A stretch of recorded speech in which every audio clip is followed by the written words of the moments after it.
Class 10th chapter number first. आप सभी का 2024 में स्वागत है। सभी स्टूडेंट को ये हमारा पहला वीडियो रहेगा क्लास 10वीं वाले बच्चों के, हिंदी मीडियम बच्चों के लिए।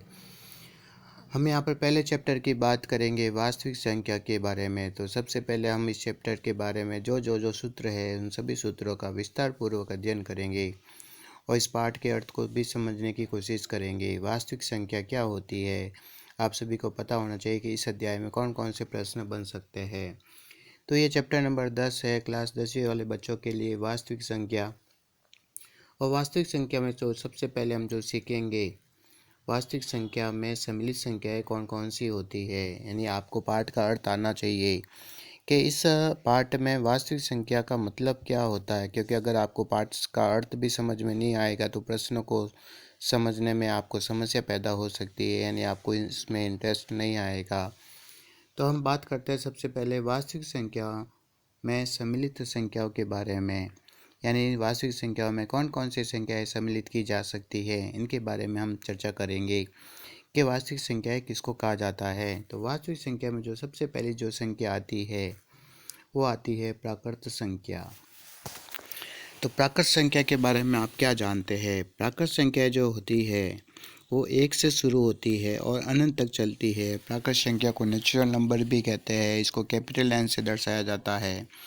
यानी प्राकृत संख्या एक से अनंत तक चलती है, यानी 1 2 3 से लेकर अनंत तक ये चलती रहती है। प्राकृत संख्या के बाद में जो दूसरी संख्या आती है उसको पूर्ण संख्या कहते हैं।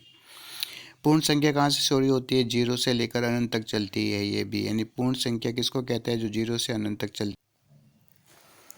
तीसरी संख्या के बारे में हम बात करते हैं, पूर्णांक संख्या है। पूर्णांक संख्या का मतलब क्या होता है? सभी धनात्मक संख्या इसमें शामिल की जाती है, सभी ऋणात्मक संख्या भी इसके अंदर शामिल की जाती है और जीरो भी इसमें सम्मिलित किया जाता है। यानी पूर्णांक संख्या में all negative numbers, all positive numbers और ज़ीरो शामिल किए जाते हैं।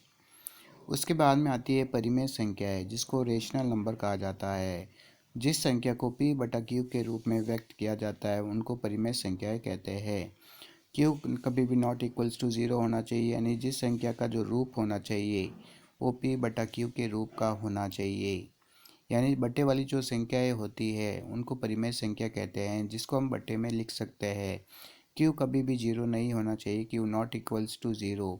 और p और q जो है यहाँ पर पूर्णांक संख्या को दर्शाते हैं। तो आपको पता होना चाहिए p और q यहाँ किसको दर्शाते हैं? तो पूर्णांक संख्या को दर्शाते हैं। अब हम बात करते हैं अपरिमेय संख्या की। इसको इनरेशनल नंबर कहते हैं। ये परिमेय संख्या का विपरीत होता है। ऐसी संख्या है जिसको हम p बटा q के रूप में व्यक्त नहीं कर सकते, उनको अपरिमेय संख्याएं कहते हैं। यानी अपरिमेय संख्या का मतलब क्या होता है? जिस संख्या को p बटा q के रूप में व्यक्त नहीं किया जाता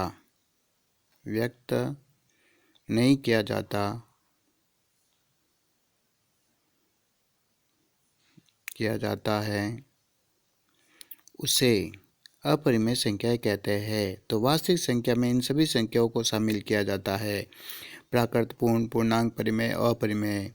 तो अपरिमेय संख्या में कौन सी होती है? जैसे √2, √3, इनको हम बट्टे में नहीं लिख सकते। √5, ये सभी अपरिमेय संख्याएं कहलाती है। तो हम पहले चैप्टर की बात कर रहे हैं यहाँ पर वास्तविक संख्या। और वास्तविक संख्या का अर्थ हम समझ चुके हैं, जिसमें प्राकृत, पूर्ण, पूर्णांक, परिमेय, अपरिमेय संख्याएं शामिल होती है। अब हम दूसरी संख्या के बारे में बात करेंगे जो महत्वपूर्ण है, अभाज्य संख्या। आपको इस अध्याय में अभाज्य संख्या का पूरा ज्ञान होना चाहिए। यानी वे संख्याएं जो स्वयं से ही विभाजित होती है उनको अभाज्य संख्याएं कहते हैं और ये हमेशा 2 से शुरू होती है। यानी ऐसी संख्याएं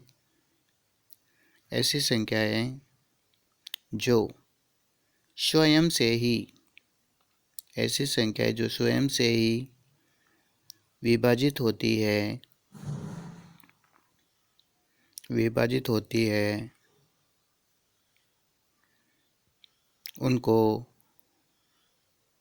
उन्हें अभाज्य संख्या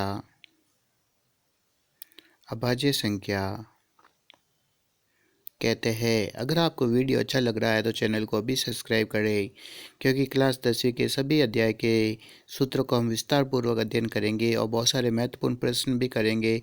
वार्षिक परीक्षा में आने वाले सभी प्रश्नों का हल इस चैनल पर बहुत ही जल्दी आपको मिल जाएगा। अगर आपको कोई भी समस्या आती है तो बिल्कुल मुझे शेयर करें।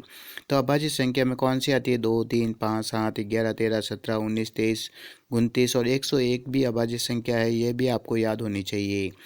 अब हम तीसरी संख्या के बाद में बात करते हैं भाज्य संख्या के बारे में। अभाज्य संख्या के बारे में हम चर्चा कर चुके हैं, जो स्वयं से ही विभाजित होती है, जैसे 2, 3, 5, 7, 11, 13, 17, 19, 23, 29 और 101। अब भाज्य संख्या के बारे में हम चर्चा करेंगे। ऐसी संख्याएँ, जैसे इसका उल्टा ही है ये, ऐसी संख्याएँ जो स्वयं के अलावा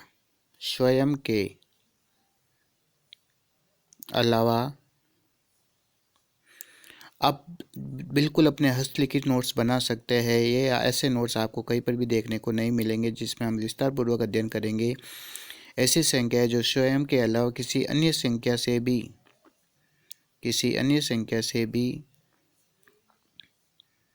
विभाजित होती है,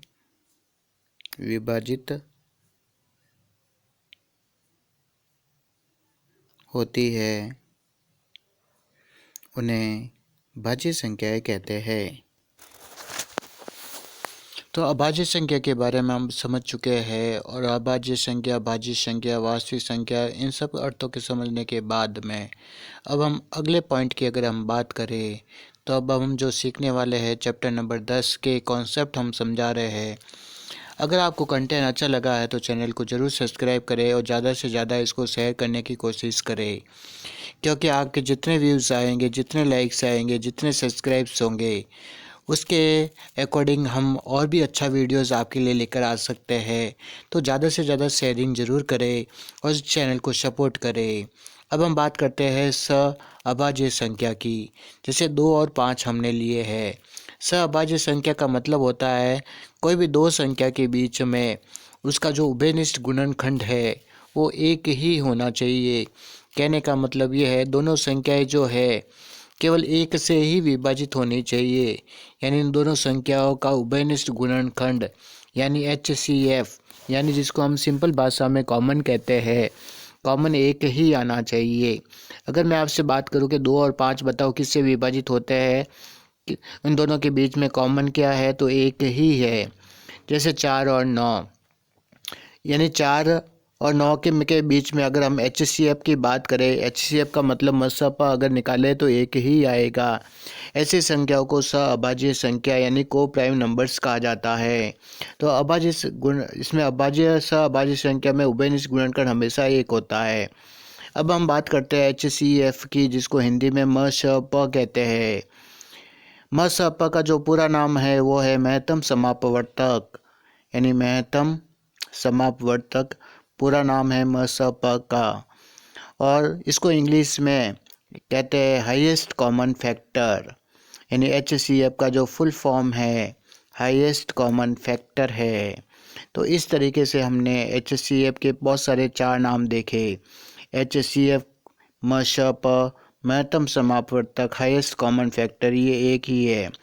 आखिर में मसप कैसे ज्ञात किया जाता है? मसप एक सबसे बड़ी संख्या होता है।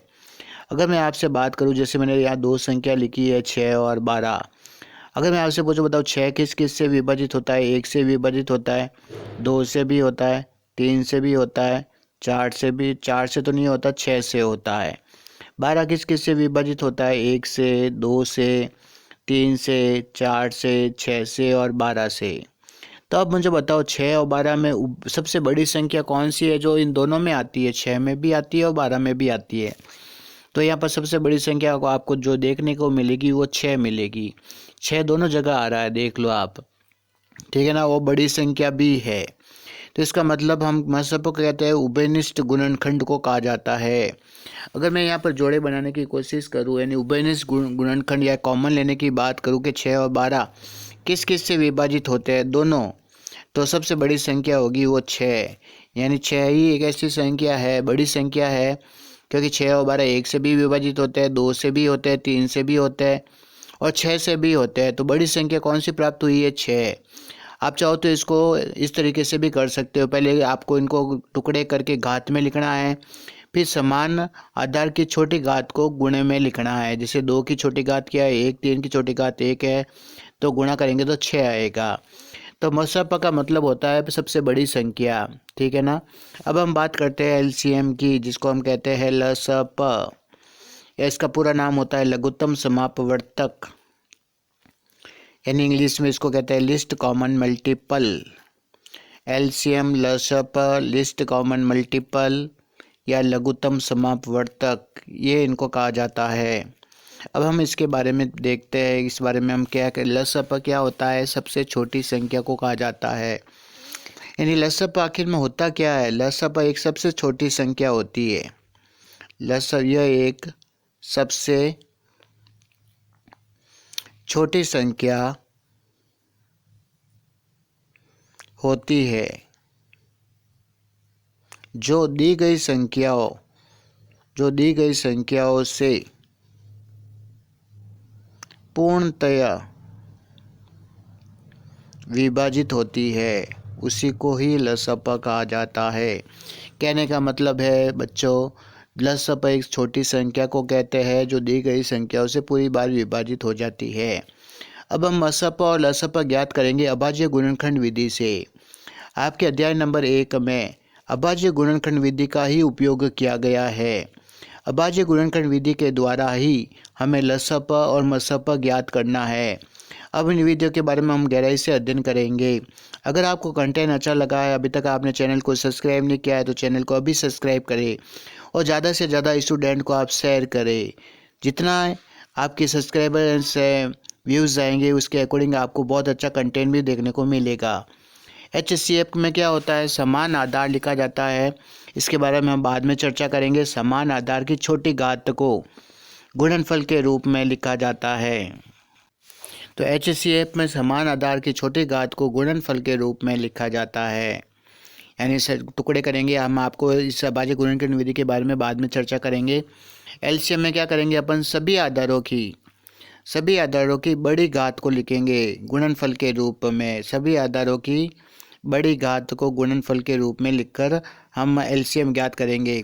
आई होप आपको यहाँ पर जो छोटा सा कंटेंट मैंने जो आपको बताया है, चैप्टर नंबर 1 रियल नंबर्स, वास्तविक संख्या, क्लास 10th एनुअल एग्ज़ाम की प्रिपरेशन अगर आप मेरे साथ करना चाहते हो तो चैनल को अभी सब्सक्राइब करें। Thank you so much.